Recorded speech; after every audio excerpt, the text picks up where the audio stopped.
Okay, so let's talk about one more thing today. It is direction versus distraction. And I want to do it through the lens of our calendar and our time management because it came to me the other day when I was talking to somebody who told me they had eaten McDonald's 4 nights in a row, I think, for dinner. Not because they love McDonald's so much, but because their schedules were so packed, they didn't have time to do anything else. They had meetings, they had networking events, they had all sorts of things. They just didn't have time. And when I asked them how their schedule had gotten like that, they said, "You know what?" And these were the magic words. They said, "When I planned it, everything sounded really good at the time." And I was like, "Okay, I get you. I'm calibrated because I've been there. I think we've all been there, right?" I actually did a little bit of research on stats for burnout. And one of the stats that I came up with said that 52% of the entrepreneurs who had been and independent business owners that had been interviewed for this one study, 52% of them reported having felt burnout within the past year. I was like, okay, yeah, I could totally align with that, but I believe that number might be a little lower because I think a lot of times we don't even realize any human, right? I don't think we always realize when we're burnt out. We talk a lot about boiling the frog, right? Anyway, back to the point. So I said to them, "Can I let you in on a secret?" Not really a secret, but can I let you in on what I started doing a couple of months ago? And they were like, "Sure, tell me more." I said, "Okay. What I did and do is I started using one simple question, asking one simple question before I accept anything or add anything to my calendar. And it's this: is this direction or is this distraction?" That's it. And it's changed my life, right? Because for it to be direction, to be positively moving me in a direction, I have to take the idea and put it through 4 filters. And I have to say yes to at least 3 of them. I keep this printed out on my desk, in my calendar, in my car. They are: first, my smallest viable audience or connectors need to be in the room. Second, the space has to serve a purpose, proof, practice, or content I can use to grow.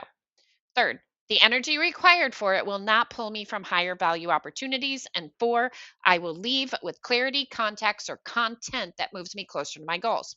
3 out of 4 have to be met for it to be direction. Only one of these need to be met for it to be distraction. And this is another list of 4 filters. 1, my audience and true connectors are missing. 2, there's no real purpose, no proof, no practice, no content, nothing moving me forward in the experience. 3, the energy required drains me from higher value opportunities. Or 4, I'll leave with nothing more than "oh, that was nice," like no real progress. Again, just one of those is a yes, it's distraction, it doesn't happen. So that's the filter. Now, I want to show you it by putting it into practice. So I'm going to pop up an example of a day on my calendar so we can see what it looks like. Now, I'm not going to go through everything here, but I want to pull a couple of key pieces out. The first is, say, the 8 o'clock CEO roundtable. This is direction because my smallest viable audience is there, plus connectors who move me closer to my goals. Easy yes, right? Okay. 9:30, email check-in and callbacks. This one depends because if I'm intentional about it, following up with the right people, doing the right things, it's direction. If it turns into just cleaning out my inbox, distraction. Now, 10 o'clock sets me up for 11 o'clock, which is a client meeting. We are focusing on communications coaching, and this could go either way. If I am adding value for my client, it's direction. If I am just kind of having a busy work style conversation with my client, distraction. The difference is in the intention that I bring to the meeting. Now, if you look at later in the afternoon, this is one of the ones that gets us quite often. It's a 4 o'clock, I think it's, yeah, 4 o'clock, a networking happy hour. Now, I love me a happy hour, but here's the reality is these are often distractions disguised as direction, right? Because happy hour, network happy hour often translates into like lukewarm pizza, awkward small talk, and zero return on time invested. So typically, I would say the networking happy hour, unless it's very intentional, is going to be a distraction and thus a no. Now, the last piece, 6 o'clock, you can see pickleball with friends. This is something really important. We need renewal and we need refreshment time in our days. That is neither direction nor distraction. This is just joy and recharge. And renewal is what fuels direction. So we want to make sure that we have it intentionally in our time.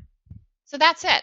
So that's how I now look at my calendar. Every single thing goes through the direction or distraction question and the lens and the filters. Some things are easy yeses, some are hard nos, some go into that gray zone. And then other things sometimes need to be reframed. Here's the caveat. If you decide to start applying this question to your life like I did, I am not saying cancel everything that doesn't make the direction cut that's already on your calendar. With that, the growth opportunity is to reframe and show up as your best and favorite self, but reframe it into somehow taking what's already there and asking, how can I turn it into a direction? Asking these questions is for forward happening events. Because again, this is a simple question. Is it distraction or is it direction? Is it direction or is it distraction?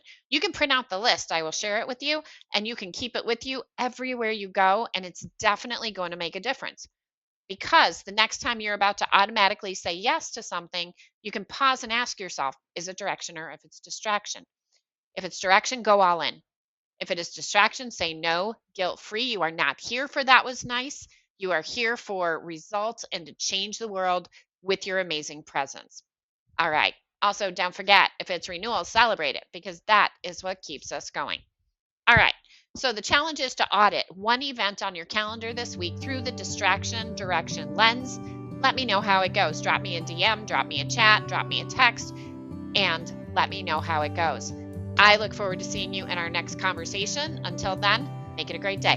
Talk to you soon. Bye.